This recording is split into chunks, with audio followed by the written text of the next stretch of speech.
I just bought one of my all-time dream cars, this 2009 Dodge Viper ACR. It's one of the most hardcore production cars ever built, with an 8.4-liter V10 engine and wild aero that let it lap the Nürburgring faster than an Enzo Ferrari. Or Ferrari Enzo, rather. Dodge produced so few of them that it's also made them incredibly expensive. As of right now, the cheapest one I can find for sale anywhere in the country is $140,000. You see, the problem with that, I don't have $140,000. The only way I was buying an ACR anytime soon is if I found one that possibly needed a little bit of work, maybe one with a bit of a shady story, or that just doesn't fit the bill as a collector car. Well, lucky for me, I found one that checks all those boxes. There is a lot to unpack here. This Viper isn't the typical salvage auction pickup where I'd be buying it direct from the insurance company. In fact, the insurance company never found out about this one because it was wrecked on a racetrack. As for how I found it, well, let's just say scrolling eBay Motors got me once again. But that's where the story takes a bit of a turn. It wasn't the owner that was selling it. A third party had bought it and posted it for resale, but not before trying to make the wreck look way less serious than it was. Typically, I avoid these cars that have been doctored up like the plague, but this one time, simply because of how rare this car is, I ignored my better judgment and flew out to take a look. And well, you see how that turned out. I bought it for just over $57,000. Will it end up being a mistake?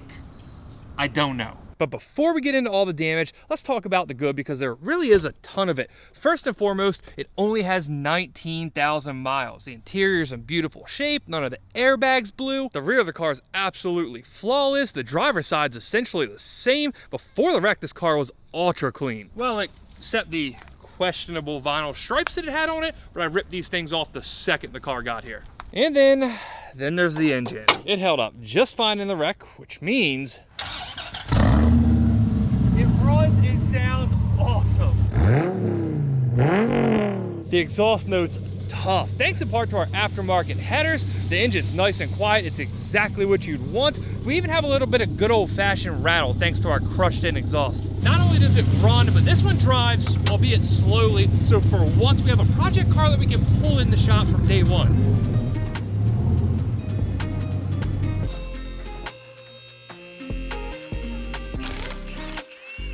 That is about where the good news ends, because this front end is a mess. Just temporarily, we're gonna look past all the cool stuff like the StopTech two-piece rotors, the KW coilovers that are both factory on the ACR, and look past it to this frame damage.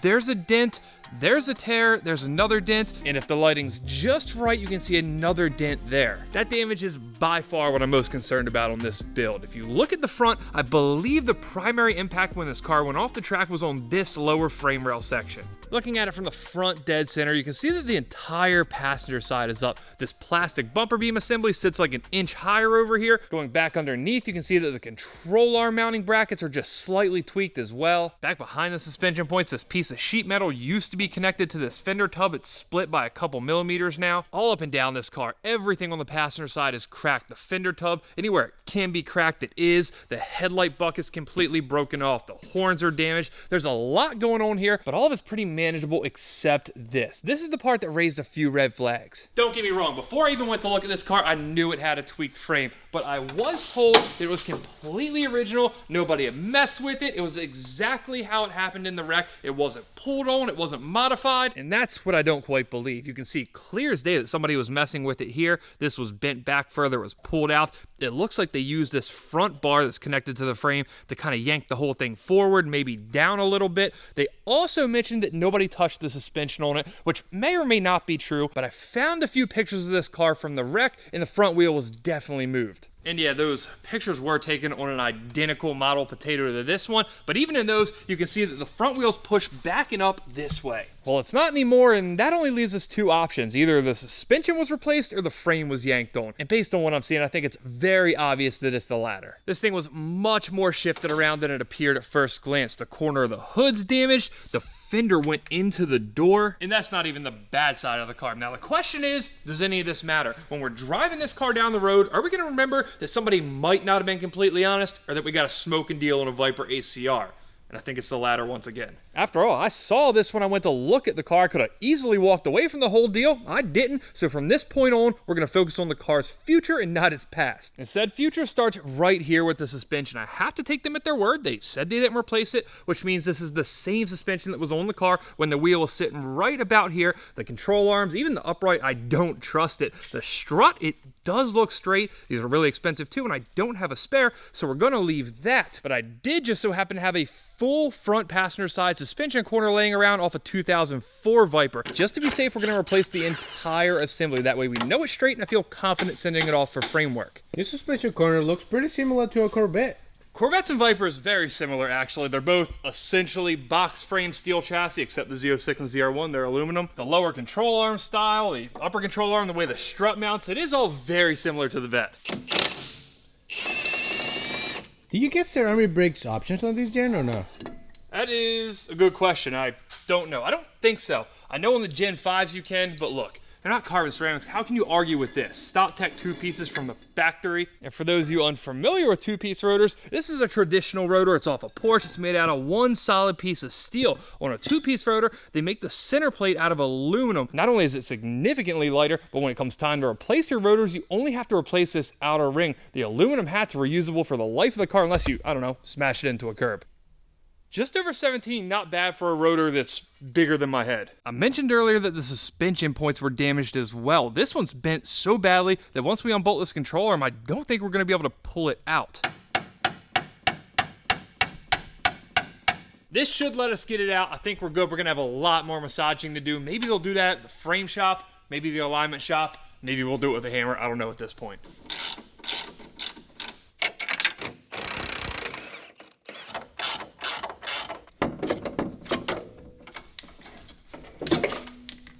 I can't tell if it's straight. Not a clue. Either way, doesn't matter because we're going to stick this older and significantly dirtier one on.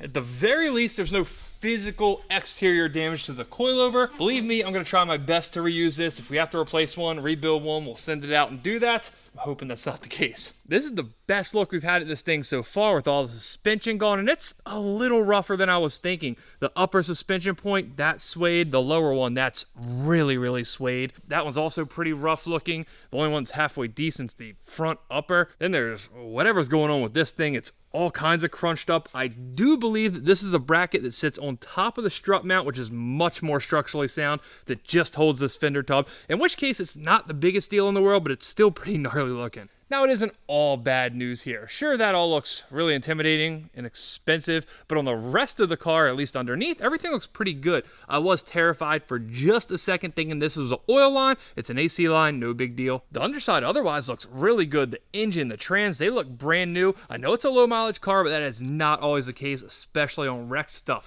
There's also not really any damage to speak of on the rear of the car. The diffuser, all the aero panels, they look good. The rear suspension looks good. We did miss a bit of vinyl here. We'll have to take care of that. The bottom, for obvious reasons, does not want to slide in, so we'll try to hang it with the top.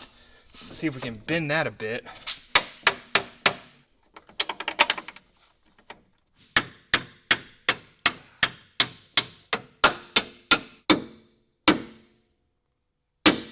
That one actually doesn't look too bad now. So I know I said, like, I don't know, 3 minutes ago that we weren't going to touch these right now. We'd figure it out later. Turns out we can't get a lower control arm back into it, so we have to do some massaging. Massaging is the word, right? Yep. Massaging. Okay. This was certainly not the most fun thing in the world. There's 0% chance this car is going straight down the track if we can't get those right. If there's one thing we need to be absolutely certain of on this build, it's that the frame's straight as an arrow. So it's off to the body shop where not only is she gonna get stretched in all the right directions, but we're gonna take this pile of parts I managed to procure off Facebook Marketplace and try our hand at making them yellow. Smells like Viper progress in here. I think you're right. We made a trip up to the body shop this morning. Top Coat Garage, they've been yanking it, they've been pulling it, and apparently things have been going pretty well. It's been a minute. I haven't seen this thing in a while, and it looks a little different. I noticed, first and foremost, there's not a lot of cracks on this thing anymore. We've met Matt before, right? You've all met him? As much as I think this carbon forged whatever finish is cool on these, there's absolutely no way to replicate this once it's repaired. So spraying them satin black, I feel like it's the next best option. The only other way we could have went about this is replace the whole thing, and I think that's just a little unnecessary. Pretty much what we did here is, when you brought it over to me, this thing was swayed over. Obviously took a hell of a hit right here. And you knew the deal. First thing we had to do was we had to get it on the frame machine, which was kind of tricky because Vipers aren't designed to be on a frame machine. But we got it on there, we got it clamped down pretty good, and we were able to make a couple pulls. We're really just focusing on our gaps and everything, and once we started to see our gaps getting to where we want them to be at, kind of with frame machines, you pull them a little bit farther and then they spring back. And once we seen a gap that we could work with, we knew we were good enough with the frame machine. And then after we get the frame good and the apron good, we go back to putting the fender on and getting those gaps that we wanted to, just double checking to make sure we had the same gaps that we were pulling for. Then after that, we disassemble and paint. And that's where we're at now. Yeah. Easy enough for me to say easy enough because I didn't do any of this. We sent it up here, they knocked it all out. I gotta admit, it's pretty awesome to see the progress on this thing, but, well, how do I put this? Fernando and I are here to f it all up. Just this minor detail made me realize how little we know about this world. Look at this trick. Yeah, so I was pretty blown away by that as well. The tape's on the side of the tape. Yeah, basically what we're getting at here, that guy, nor me, should have any hand in doing body work on this car. First job in the automotive world was in a Mako, the home of the $500 paint job special. It didn't last very long. I'm pretty sure it was supposed to be just one line of tape. It's in a line. I did do a much better job on this side. This one looks really good. Yeah, right. What? That was mad. It wasn't here. At least this is your car. By the end of the day, you will have to deal with it. Yeah, there were probably 10 better rebuilds to learn how to paint on. Certainly not the brightest idea of all time, but it's definitely gonna be fun. Unless it goes terribly wrong, then it's not gonna be so fun.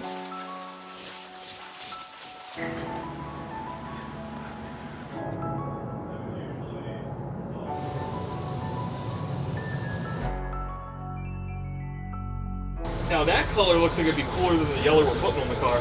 Look how crazy this looks. Yeah, that's wild. So the way Glazer's waterborne system works is that this is actually a solvent paint, and we use a binder so we can reduce it, make it thinner with water. So then the water evaporates, and then it's supposed to be cleaner. There's the yellow. All right, now it's looking right. Honestly though, that orange looked way better than the yellow on the car. We probably could have just went with orange. It's about right. Yeah, he kicked us out of the booth for the first run. I really don't know why. I can't imagine why he would do that. It's already set up to spray, so pull the trigger halfway, you get air. Pull the trigger all the way, you get color. Oh. Pretty easy, you know what I mean? Now you're not gonna be able to spray like how I spray at first, so. Pretty sure I got it. Anyways, it's always like 6 to 8 inches, you know, and you just come across, come across. 50% overlap, that makes sense. Your 50% overlap, you know what I mean? And bam, you got this, right? You can hold the trigger the whole way, just remember to fan it. Yeah. Because if you don't fan it, you're gonna build up a lot of color on each, when you come back in, you know what I mean? He can sand that off though, so when we screw this up, he can fix it. There you go, look at that. Am I too far away? No, you're good. That's enough color. The more the better, right?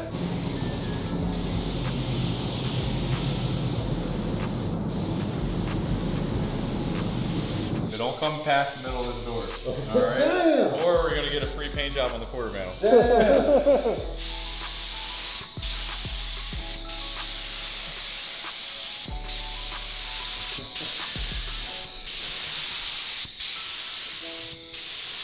Alright, Fernando had great trigger work. He was really working that trigger between things, and you had great distance and overlap. Okay, and distance and overlap are clearly more important than trigger work, right? I don't know how it works. Couldn't have went any better. Yeah, this whole paint thing, it's really not hard.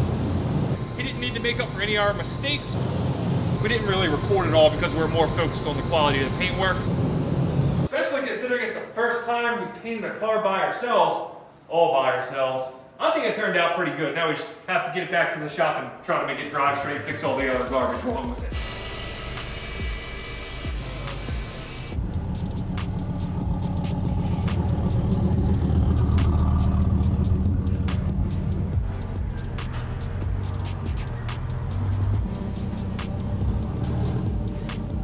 Well, we got this gym back to the shop, and I know it kind of sort of looks the part of a running car, but we have a lot of work to do before it's actually gonna be that. So I'm thinking the best course of action here is to get this thing completely sorted mechanically, and then we can go back to the body, being that it's at least close to where it should be, and finish up the last few odds and ends. One of the first things we gotta get squared away is this passenger side exhaust. If you remember, before we had the side skirt on it, it had a massive dent in it. It doesn't line up at all.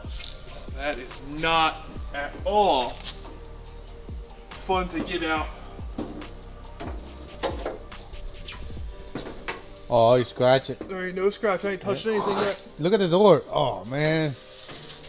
Well, apparently it's full of rocks. Ooh, that was close. But we did get it out without screwing anything up. How'd you gonna put it on? Not on the lift, okay? You ever put it on a titanium exhaust, right? Titanium? Yes. We're not at a titanium level budget on this build anymore. This has been the most expensive build I've done to date. So after doing a little bit of research trying to figure out how we're gonna replace this exhaust, I found out that not only does this car have aftermarket Bellinger headers, but the whole muffler exhaust tip system, that's all made by Bellinger. Unfortunately, I haven't had any luck trying to source a single side replacement for this specific exhaust system, so that leaves us with pretty much two options. Option number one, we make ourselves an exhaust. I mean, after all, it only runs from about right here. It's basically a straight shot down the side of the car, and we even have a tip we could repurpose. Option number two, we use this MagnaFlow Viper exhaust we've had sitting around the shop for almost 4 years now that Fernando just dug out of inventory from somewhere up there, right? Can you handle that? Yeah, I got it. All right. Oh, there we go. Unfortunately, with this, there are problems too. No return policy. Scammers are active right now. This MagnaFlow deal is a bolt-on exhaust system if you're running a stock header. The connection on the end of this MagnaFlow, it's a V-band, but apparently when you get a Bellinger setup, they make it a proprietary connection system. It's a 3-bolt flange, meaning their exhaust is only gonna work with their headers. Meaning that you have to spend that money. Oh, we ain't spending that money. I'm gonna figure out a way around it, all right? You're a Viper owner. You have to go with top I'm not quality that kind stuff. of Viper owner. Question I have with this is this system going to be long enough to extend past the bent section of the exhaust that's on the car?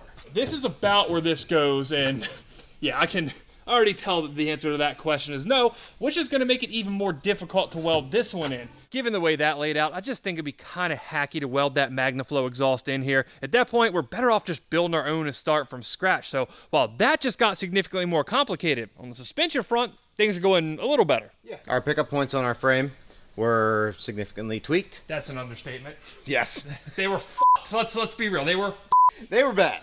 They were real bad. So in order to straighten them out, what we did was we took a measurement of our control arm, the width that our control arm is, which is 2.5 inches, and matched that up to a socket.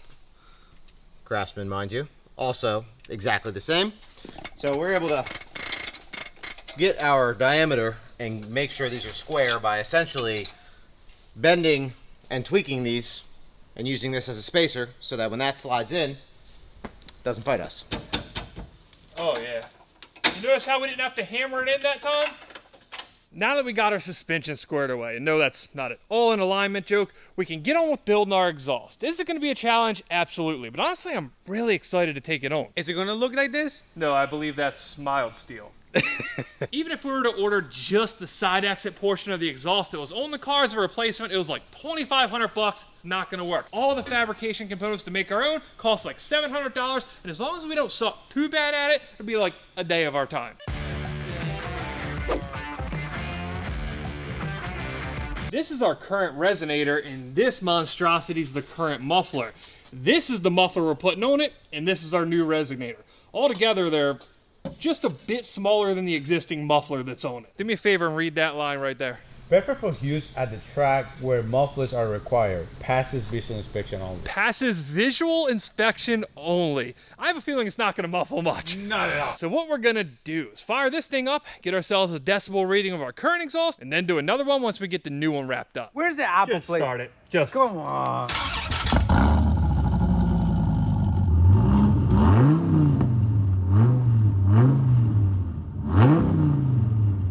One other note before we rip this thing apart, just hold tight in there for a minute. I have found the source of that horrendous exhaust rattle.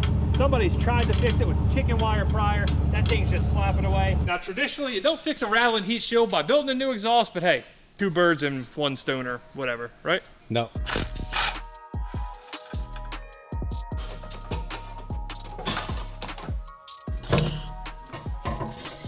So not only is the new exhaust probably gonna sound better, I presume at least, it's gonna be a lot lighter than this. This thing got jacked up. I didn't realize it was this bad looking at it from the outside, but you can see, I believe that that's supposed to be like roughly straight. Now this 2-in-1 section is technically part of the headers, not the exhaust, and it's not damaged, but we are gonna make a change to it. We're gonna ditch this old school 3-bolt flange, which are prone to leaking, for this 3-inch V-band clamp. With V-bands, these 2 flanges fit together perfectly, and then they'll sit inside this clamp, which, if I can get it straight here, is sealed by 1 single bolt. How is it gonna sound? If I weld it or Tim welds it? That's a good question. Yeah. If you weld. Basically like that. To be fair, before like a month ago, I hadn't picked up a welder in something like 15 years. We're gonna try though. We're learning. I'm excited to do this because we are gonna learn. And you're gonna try it on the most expensive project that you have so far. Logic was never the strong suit of this place. I think you know that. I don't know what this is that we just found in this 2-to-1 adapter piece of the header. It's maybe something to assist in scavenging. Either way, I guess we have room to cut around it, so we're just gonna leave it.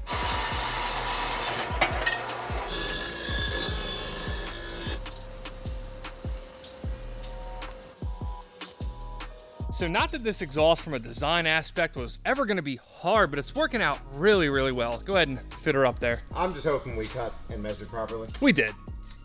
Oh yeah, 3 bolts, no more. Perfect. So this is our starter. It's just a 90-degree right out of the header section, and it points right back down the side skirt exactly where we need it to. Now what I think we're gonna do is take our resonator and our muffler, weld them together into one big unit, and then we'll stick those right there. Looks about right.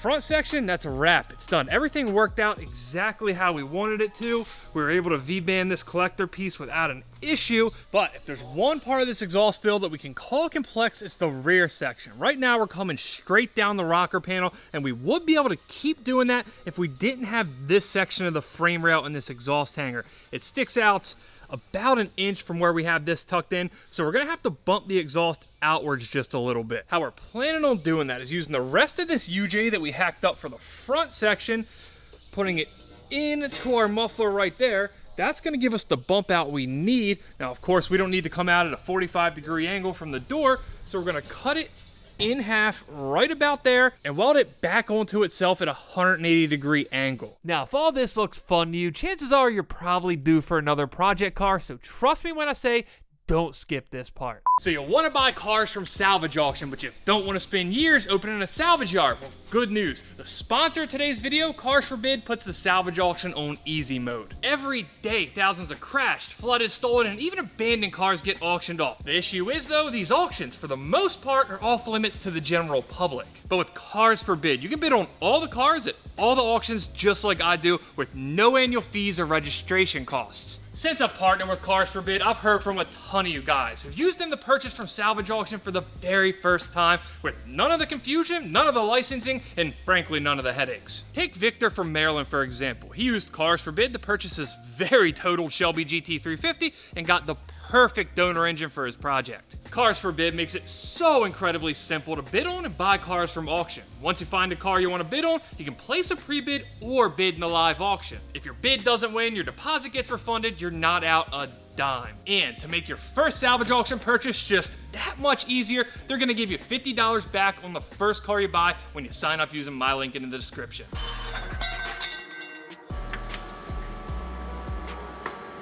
That couldn't have worked out any better. We're completely clear of that bump out in the frame now. We also angled it up a little bit, which I know seems weird, but if you look at the Bellinger exhaust we have on the other side still, it does essentially the same thing. The rocker panel, it has a little bit of curvature here, and doing that should allow us to keep the same tip placement that the Bellinger exhaust had. Now, speaking of tips, we don't have any. I don't think we're quite good enough to make them, so we're gonna hack them off the Bellinger exhaust, just use these. Our exhaust exit's centered pretty much perfectly. Now we just need to hack it up a little bit so the tip lines up flush with the rocker. Imagine that, eyeballing it ain't so bad. We got, I mean, perfect tip placement if you ask me. I know you can't see it because my fat hands are covering it up. Fernando, vouch for me here. Look at that. Tell me it doesn't look good, Whoa. right? It looks really good. So now what I need you to do, while my arms are pretzeled in here, I need you to put that camera down and get a Sharpie quick, all right? All right. If this is off, we know whose fault it is, right? You know. Remember like 5 minutes ago in this video, like a day and a half ago for me, when I was all hyped up about building an exhaust? I respect every one of you guys out there who really fabricates. This is not easy work. And this is an exhaust. It's not like a turbo manifold, a roll cage, and bravo to all you. Now the last thing we have to do on the back side of it is to make sure it's not doing that any longer. And to do that, we're gonna need to build an exhaust hanger for it. So we got these pieces of 1/2 inch thick steel that we can jam into our current exhaust hanger. Now we just gotta find a way to bend it and wrap it around the exhaust. It looks good off the car.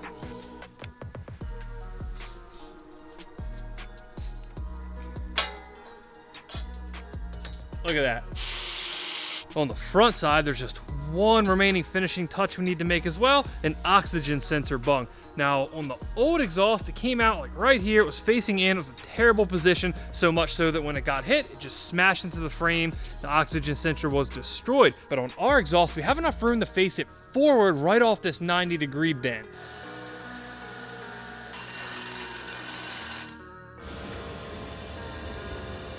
I mean, just looking at you guys have experience with the pipes, you know. You guys are handling them pretty good. Yo! What? No. Oh, you've got to be fucking kidding me. What we could do is we can drill a hole in the side skirt and run this up through the vent, just like that. Yeah, like one of those JDM oil coolers, right? Yes. One of the JDM oil coolers where they run outside the grill. It's basically the same thing. Yeah, so clearly we're gonna need to cut that off and replace it. But outside of that, I have a couple thoughts. This polished resonator, that changes the look of the whole thing. It kind of looks cheap. I wish they'd have made that just raw stainless like the rest of it. And two, the tip. I know you guys are probably already in the comments roasting me for having this used exhaust tip on there. It's all busted up. But after we finish the other side and after we get this side properly welded up, fixed, adjusted, I'm gonna have the tip ceramic coated black to cover that up. Please, please sound good. Fire it up. That sounds quiet. Sounds a lot more raw. It does, it actually does. And I can't tell if it's like resonating off the toolbox. You know what, Fernando? Rev her up. Oh, okay. There we go. Okay.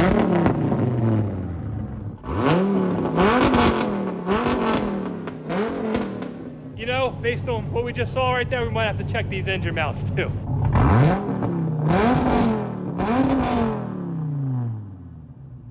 So So the numbers are not wildly different. It's not that much louder on the decibel meter, but the tone is noticeably different side to side. Now the very last thing stopping us from taking this for its first real drive is finishing up the body, which also happens to be the fun part because now we get to make it look like a Viper ACR. But as is usual in life, we got to take care of all the hard work before we get to the fun stuff. You know, like bolting on all this wild carbon fiber ACR aero. My plan here is to take care of what I believe at least is going to be the hardest part first, and that's this headlight bracket. Sounds simple, but when you consider that it's bonded to the body, or at least it's supposed to be bonded to the body, and it's not a simple bolt-on part, that's where things get a little complicated. Now to give you guys an idea what they're supposed to look like, we can check out the driver's side. This one's still bonded to the body, all the headlight mounts are intact. This one has a little damage on the bottom, but it's just a small piece broken off that really doesn't much matter. When you compare the two sides, you can see that the entire lower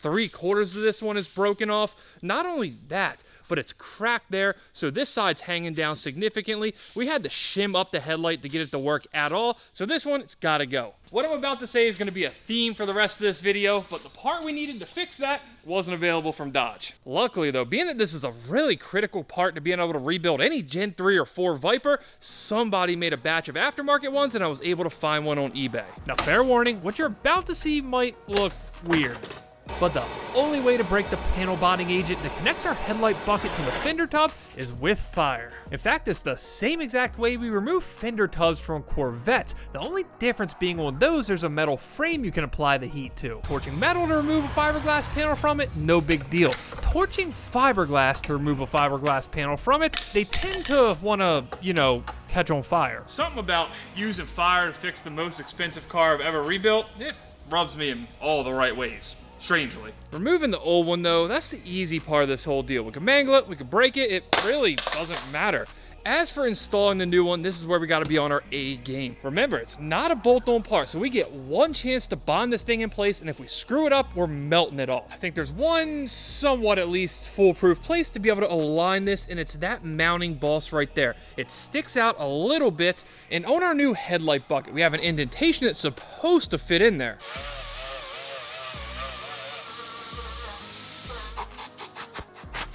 With that all cleaned up, this fits really well actually. Better than I expected. The part we're using for alignment, which is where the headlight wiring passes through into the engine bay, that's completely flush up against the fender tub now. Though this aftermarket headlight bracket, it's not a perfect 90 degrees, so it does sit off a bit at the top. That's pretty typical aftermarket stuff like this. The hole on the outside, which is where the fender mounts, that's pretty perfect. You can see my finger down there through it. Even with everything looking good so far, we can't bond this in place until we test fit the headlight. So to do that, we're gonna temporarily bolt it in place. That way we can test fit our headlight and make sure we know exactly where it needs to be before we commit.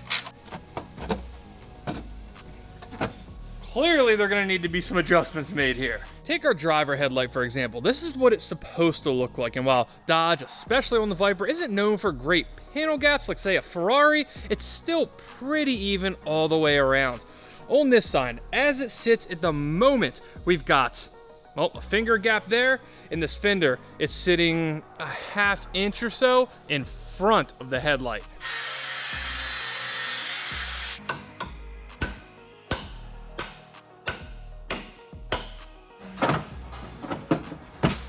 We got it pretty much perfectly. The kicker is though, this bracket has to sit in such a specific position or it throws the whole thing out of whack. So to make sure we don't screw up the position while we're bonding it, we're gonna do it in 2 sections. To bond everything together, we're gonna use this 3M panel bond, which is essentially the same stuff they used from the factory. It's pretty cool how this stuff works. It's some type of chemical reaction. If you put your hands on it after it's mixed, you can actually feel how hot it is. And chemistry class dismissed. Now the way we're gonna do this is bond the bottom of the headlight bracket to the mount on the chassis first while we still have the other side of it bolted in place. That way we know it's exactly where we need it to be. Then on the fiberglass to fiberglass side, we're gonna drill it to accept 2 small bolts. That way when we undo the big bolt we used for mock-up, we know this side won't have moved either, at least in theory. We got it in place.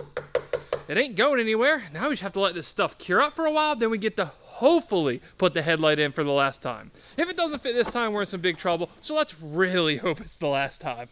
Thankfully, it seems to have worked out. It fits almost identically to the driver's side. We were able to mount it with no washers, nothing funny. It fits just like a factory headlight, and it's rock solid. And speaking of rock solid, our panel bond, that should all be cured up in there. I had a little extra that fell out onto the floor, and it is hard. It is hard.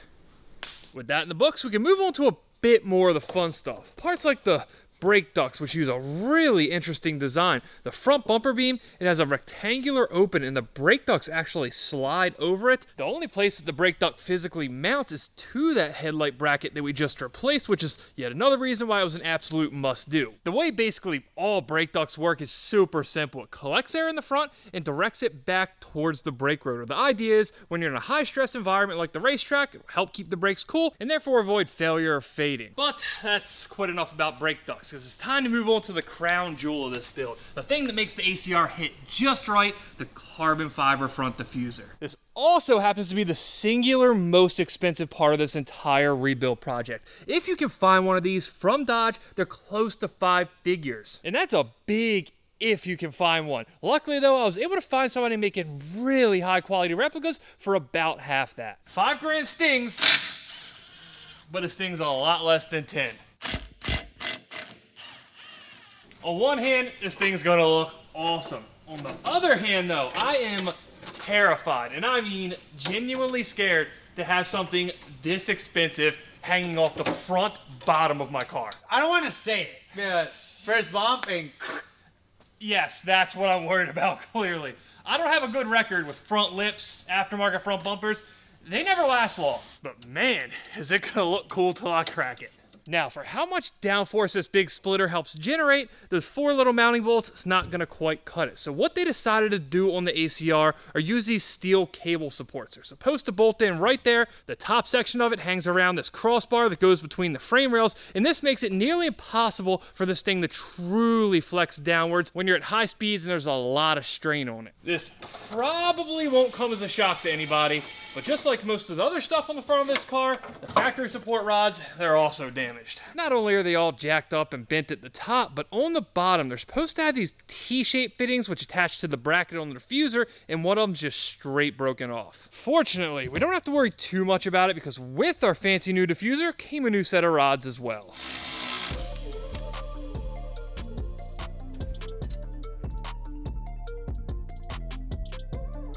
You know, the more I get into this, the more I understand why it's so expensive. I've installed carbon fiber front lips before, even splitters with the support rods, but it's never been anything like this. It is over a ½ inch thick and pure carbon where these rods bolt through. It is solid. Don't do it. I know what you're talking about. Don't do it. Don't do it. I told you it was solid. It is solid. If it works with one person at like a lean 220 pounds of muscle, The lie detector determined that was a lie. it'll definitely work with 2 of us at a combined 5'10". I'm against this. It's fine, I think. Oh, look, it's up. It was advertised as being every bit as strong as the factory Dodge part, and I believe it. Now, despite the stupidity you just saw, I really don't want to break the thing, which is why I'm really psyched they gave us these things. They're hard plastic skid protectors. This way, if we run it into something, at least it'll hit these first before it tears up the carbon. Now, with our splitter on, we can throw on the front bumper, which is off a regular SRT 10 Viper, but they are almost identical. The only difference is being that instead of coming with fog lights, the ACR came with fog light delete panels, and then there's the fact that we had to cut slots in it for the splitter supports.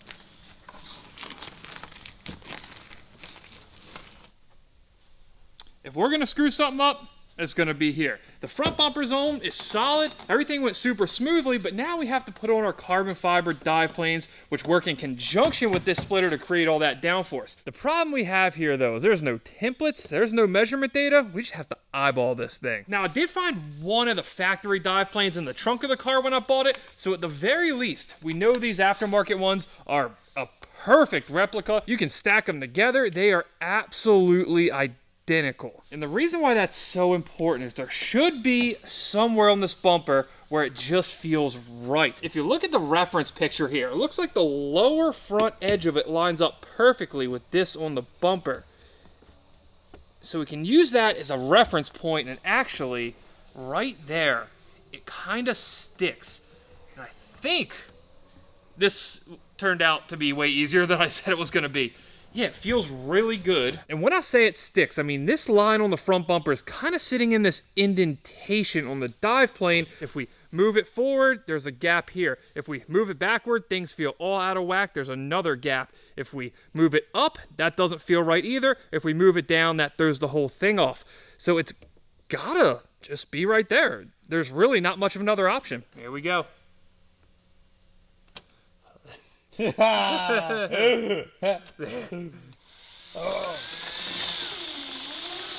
it moved.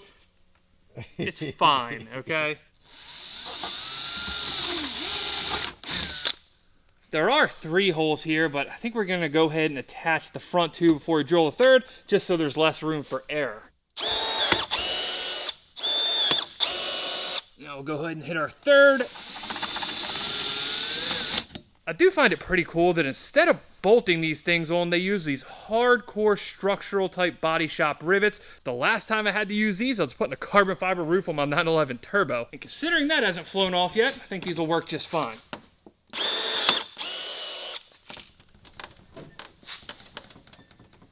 Well, I'm not going to hang from it. I think that might be asking a little much of this one, but it's solid. As awesome as this front end looks now, it just looks a little empty still. And I think it's because we haven't put it on the badge. And I know this just seems like a simple last touch, shouldn't really be a problem. But if you've ever tried to put a badge on a car and you're any bit of a perfectionist, no, it sucks. This one time though, we are kind of lucky. Because this car hasn't went back to the body shop to get its final cut and buff, you can actually see the slightest outline of where the badge used to be on this car. I'm not sure that it's going to show up on camera, but I can see it in just the right light here at the shop. See if we can be legit about this and use a tape measure. I don't know why it happens to be set on 3 inches, but let's see. I just can't tell. I can't commit. This is so hard. God, I'm like an idiot. 3, 2.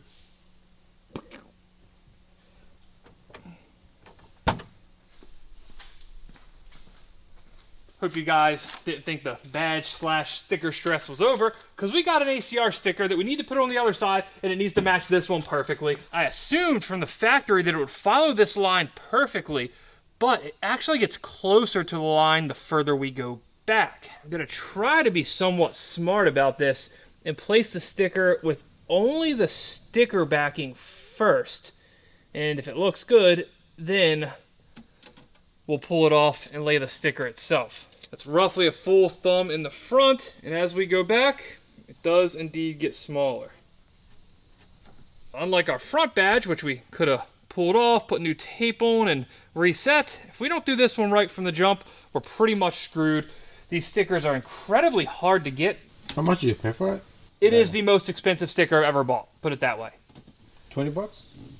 You're really going to keep this going, aren't you? 50 bucks. This sticker was 3 digits. Whoa! What if it rips right up? Oh. It is an awesome looking sticker, isn't it? Yes. It's a beautiful sticker. I'm alright with it. That didn't go so poorly. Well guys, I think it's officially time to let you in on a not so well kept secret about this rebuild. It's taken freaking forever. I flew out to look at this car for the very first time almost a year ago. To put it into perspective, I found, bought, and built the Demon truck in half that time. To be honest, I originally pegged this as like a month-long rebuild. It really didn't look that bad, but I so severely underestimated how hard it was going to be to find some of these parts. Add to that the fact that it sat in the first frame shop I took it to for like a month before they told me they just didn't have time to mess with it, and the car just ended up in rebuild purgatory. So when I tell you guys that for a moment there, it felt like we were never going to get to this very moment where, unless we find some crazy issue when we go drive the thing about 2 minutes from now, we'd be putting the finishing touches on the car, I mean it, this has been a process. Now, rightfully so. Since I took ownership of this Gen, we've been focused on the body, the chassis, and making sure we can get it back on the road, driving safe and having fun. There is one place that we haven't really touched on, and that's the interior. It's minimalist, it's cool, but it is bland. Is a Viper ACR the type of car we're gonna do a complete custom interior to? No, at least in my opinion, that's not really what they're for. But I did want to put at least one little custom touch on it. So I hit up our friends at Galaxy Customs and ordered this Alcantara and yellow stitch steering wheel, which ironically I did 2 weeks after I bought the car, so it's been sitting here unused for the past 9 months. I really do think that having that small bit of color, that little custom touch on the interior adds a lot without taking away from the fact that it's a hardcore track car with a really bare bones interior. Also, the stock steering wheel, it's a perfect circle. The one I had Galaxy build for us, it's ever so slightly D-shaped, meaning we have just a little more leg room for when we're, you know.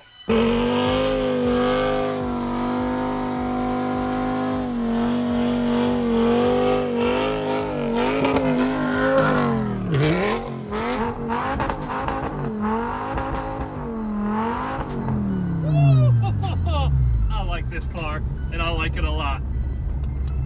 Probably go back and pick Fernando up.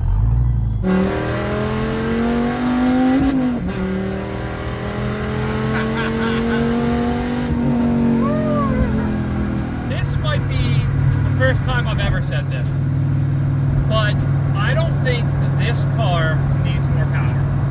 Usually I'm hunting power at all costs. It just feels right. It makes 600 horsepower. It's not gonna blow anything off the road as far as straight line highway stuff. It reminds me of a faster, rowdier, crazier version of the Cayman GT4 that I built. That's a much more refined car, don't get me wrong, but I had that same feeling.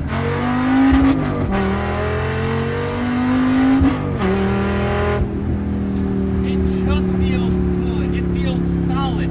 Every shift, which this shifter is some kind of aftermarket short shifter. I don't like it. It's actually really tough and notchy, but everything just feels, it's so good. It's such a cool car. One of the craziest things about this car is everybody that sees it, everybody that I've talked to says, how do you drive with that long nose on it?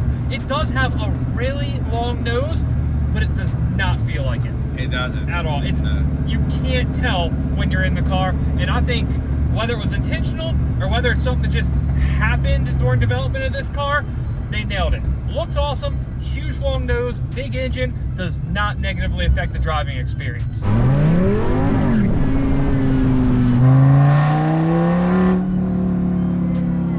It sounds so good. I wasn't sold on this exhaust when we made it, fired it for the first time, but after driving it, the whole experience this car gives you, I'm for it. The biggest surprise, for me at least when it comes to this car, is how drivable it is. I am genuinely surprised with how tolerable this car is, because it doesn't look at all tolerable from the outside. Yeah. Now clearly, any type of driving we can do with this thing on the street, especially where we're at, where it's basically just straight highways and whatnot, it's not gonna do this car justice. It's really not. This car needs to be on a racetrack, or the twisties, or some kind of fun mountain road. Tail of the dragon. It really does need something like that. This isn't something that I should have took for granted, even though I kind of did, but mechanically, it does feel like this car is sound. Can you imagine what a kick in the groin it would have been to go through this long, drawn-out rebuild process, take it for the first drive, and realize that, oh, you're not done. You got a misfire, or the transmission's grinding a gear, or just something's not right. I am glad that for as unplanned and as drawn out as this was, that it worked. It seems that we are done with it. Yeah. It seems like the car is done, it's driving, and we can go do whatever we want with it. In this case, what I want with it is to roast tires, burn gas, and take it to the racetrack. It's a Viper. It's you a have to. It's a Viper, you have to. I mean, that should be on a shirt, right? It's a Viper, you have to.